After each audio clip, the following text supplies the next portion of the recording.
सभी सम्मानित जनों का आज इस वीडियो में हार्दिक अभिनंदन है।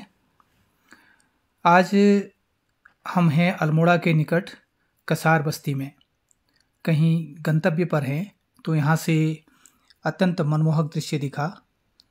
मन में आया कि क्यों ना अपने प्रिय सम्मानित जनों को, दर्शकों को इसके दर्शन कराए जाएं। यह स्थान अल्मोड़ा नगर से एनटीडी होते हुए ऊंचे पहाड़ पर है। यहीं पहाड़ी पर माँ कसार देवी और शिखर पर शिव परमात्मा का मंदिर भी है। यह बहुत आकर्षक और सुरम्य आध्यात्मिक शक्ति संपन्न स्थान है। आज वहाँ तो नहीं जा पा रहे हैं, फिर ज़रूर आपको वहाँ के दर्शन भी ज़रूर कराने का प्रयास करूँगा। यहाँ से चारों तरफ पर अवस्थित घाटियों में अनेक गांव हैं, आप देख पा रहे होंगे। वातावरण में अल्मोड़ा से ज़्यादा ठंडक रहती है। यहाँ विदेशी पर्यटक यहाँ आना बहुत पसंद करते हैं। बहुत सुंदर घाटी आप देख रहे होंगे। यहाँ ठहरने के लिए होटल, होम स्टे, रेस्टोरेंट आसानी से उपलब्ध हो जाते हैं। फिलहाल तो हम आगे बढ़ रहे हैं, फिर देखते हैं आपके लिए कुछ और जानकारी दे पाएँ तो ज़रूर कोशिश करेंगे। अभी हम कफड़ खान पहुँचने वाले हैं। तो कफड़ खान से आगे एक यहाँ का बहुत ही प्रसिद्ध कुल देवता का मंदिर भी है। अगर समय मिलता है तो हमारा प्रयास रहेगा कि हम अपने दर्शकों को आज गैराड़ गोलू जी का भी दर्शन कराएंगे। मंदिर बहुत ही सुंदर है, बहुत सुरम्य है, तो हम प्रयास करेंगे। अभी आप देख पा रहे होंगे ये कसार देवी से थोड़ा आगे बढ़े हम लोग, बहुत ही सुंदर दृश्य यहाँ पर दिखाई दे रहा है। अब हम पहुँच गए हैं अल्मोड़ा से लगभग 15 किलोमीटर ये बागेश्वर रोड जो बसौली ताकुला से बागेश्वर को जाती है। अभी हम यहाँ पहुँचे हैं। यहाँ पर ही है प्रसिद्ध कुमाऊँ क्षेत्र का के कुल देवता डाना गोलू गैराड़ जी का मंदिर। चलिए आज आपको इस मंदिर के दर्शन कराते हैं। हमारे पास समय है। ये यहाँ से ये बागेश्वर को गई एक रोड, और ये जो गेट बना हुआ है ये गैराड़ कुलजू के मंदिर का ही गेट है। यहाँ पर भी एक छोटा सा मंदिर है, सिंबॉलिक मंदिर है। यहाँ पर भी पुजारी जी बैठे रहते हैं और जो आती जाती जो बसें हैं, गाड़ियाँ हैं, उनके भक्तजन यहाँ पर दर्शन करते हैं। और ये जो आगे को मार्ग जा रहा है ये यहाँ से लगभग 1 किलोमीटर भी नहीं है, करीब 200 मीटर 250 मीटर के आसपास ये अब हम पहुँच गए हैं। डाना गोलू देवता गैराड़ मंदिर घने जंगल के मध्य बहुत खूबसूरत भव्य मंदिर है। अभी दिखाते हैं आपको। और चीड़ का घना जंगल है ये। और यहाँ पर जो यहाँ के स्थानीय लोग हैं या मंदिर कमेटी के लोग हैं, जनप्रतिनिधिगण हैं, उन्होंने यहाँ पर विभिन्न प्रकार की प्रजातियाँ इसका पौधारोपण भी किया हुआ है। एक तरह से पर्यावरण संरक्षण भी इसके आसपास किया हुआ है। ये गेट है मंदिर का, बहुत सुंदर गेट है। मंदिर के दोनों तरफ से, एक तो इस तरफ से है और एक इसके पिछले भाग की ओर भी है। दोनों तरफ से प्रवेश द्वार बने हुए हैं, अनेक एक दो नहीं, प्रवेश द्वार तो कई जगह एक ही होता है, लेकिन यहाँ पर गेट के बाद गेट अभी आप दिखाते हैं हम आपको। ये इसका बोर्ड लगा हुआ है, यहाँ पर आप देख पा रहे होंगे। और ये मंदिर का गेट है, तो इसमें लिखा होगा श्री इष्टदेव कल्पविष्ट डाना गोलू मंदिर। ये है ना, कल्पविष्ट डाना गोलू देवी मंदिर। तो गोलू जी का मंदिर है और ये गेट से हम आगे को बढ़ रहे हैं।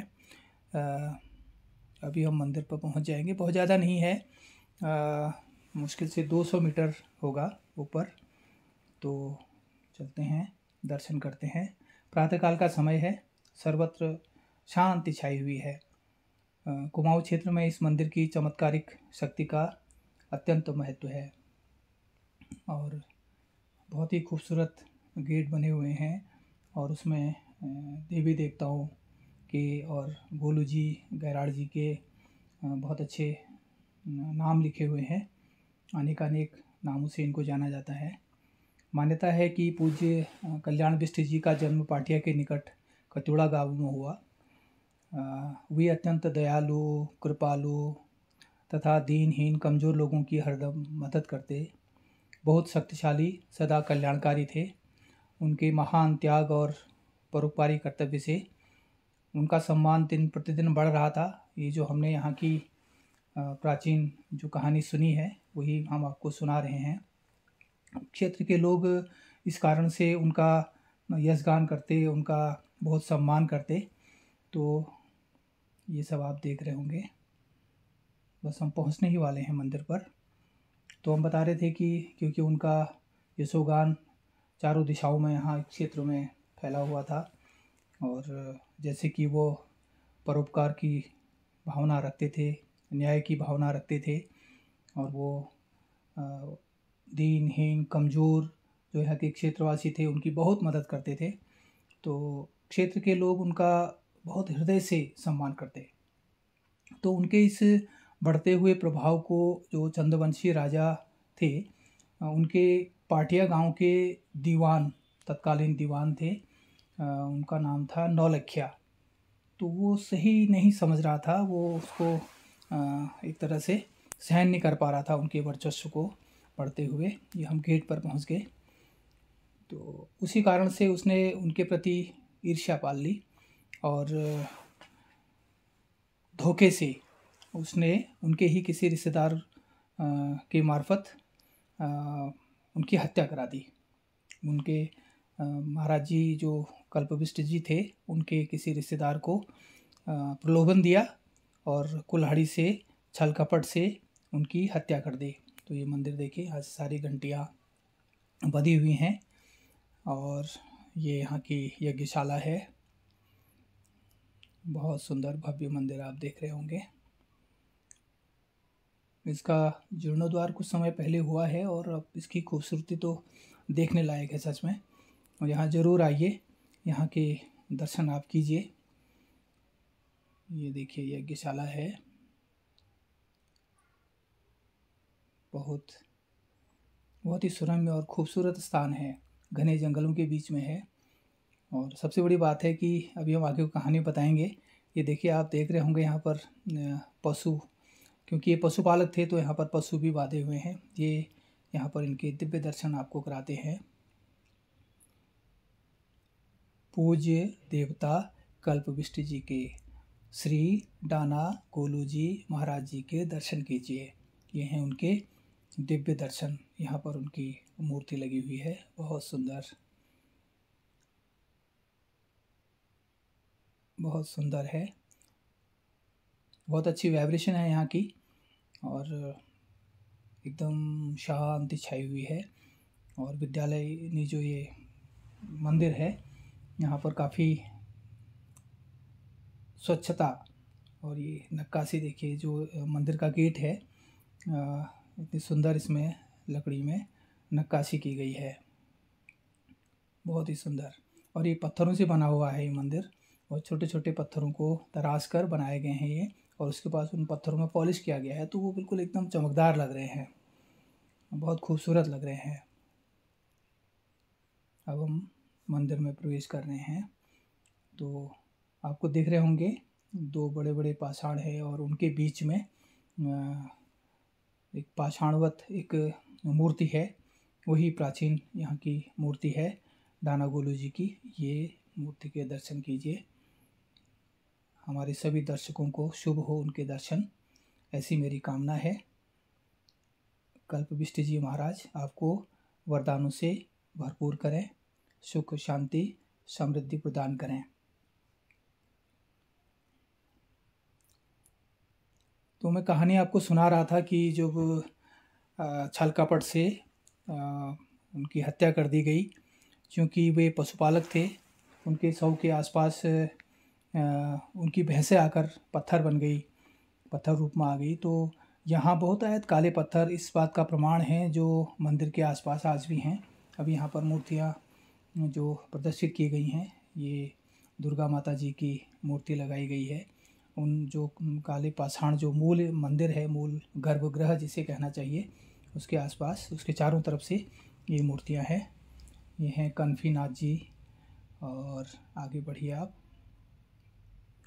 चारों तरफ से, क्योंकि वो पाषाण को घेर कर ही पूरा ये जो भव्य मंदिर बना हुआ है, ये बना हुआ है। और यहाँ पर लोग अपनी मनौती के लिए घंटियाँ भी बांधते हैं, और चुनरी भी चढ़ाते हैं। ये गणेश जी की मूर्ति भी यहाँ पर लगी हुई है। किसी प्रकार की छेड़छाड़ न हो इसलिए बाहर से इसमें शीशे लगे हुए हैं। ये वही है, देखिए। अब आप दिव्य दर्शन कीजिए। तो कहते हैं कि जब कुल्हाड़ी से उनकी हत्या कर दी गई तो उनका सर और धड़ दोनों अलग अलग स्थान पर गिरे और यहाँ पर जो इनका है, जो मूर्ति लगी हुई है वो पाषाण बन गई।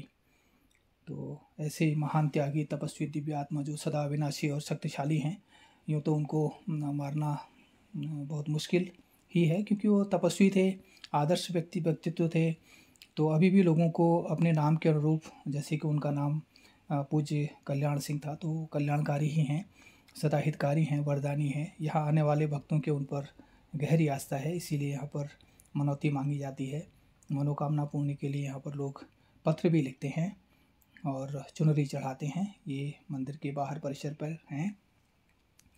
यहाँ आने वाले भक्तों की उन पर गहरी आस्था है और यहाँ पर अब शादियाँ भी होती हैं। मंदिर ट्रस्ट जो है, तो ये सब बना हुआ है, आंगन बना हुआ है आगे को, इस प्रांगण में शादियाँ होती हैं और अंदर इसमें रूम्स भी बने हुए हैं, ठहरने के लिए भी इसमें स्थान है और नीचे दुकानें भी हैं। अभी तो खुली नहीं थी, प्रातःकाल का समय है। ये देखिए आप, सुंदर इसकी पत्थरों की बनावट आप देख पा रहे होंगे। तो सभी लोग आते हैं यहाँ पर, क्षेत्रवासी हैं, श्रद्धालुजन हैं, बाहर बाहर से अनेक देश विदेश से लोग यहाँ आते हैं और यहाँ अपनी प्रार्थना को लेकर दुख दर्द सुनाते हैं तथा वरदानों से भरपूर होकर शांति समृद्धि पाते हैं और अपने दुखों का निवारण कराते हैं। तो ऐसी यहाँ की महिमा गाई गई है, बताई गई है, कई लोगों के अनुभव हम सुनते हैं। तो ऐसी महान आत्मा को हम नमन करते हैं।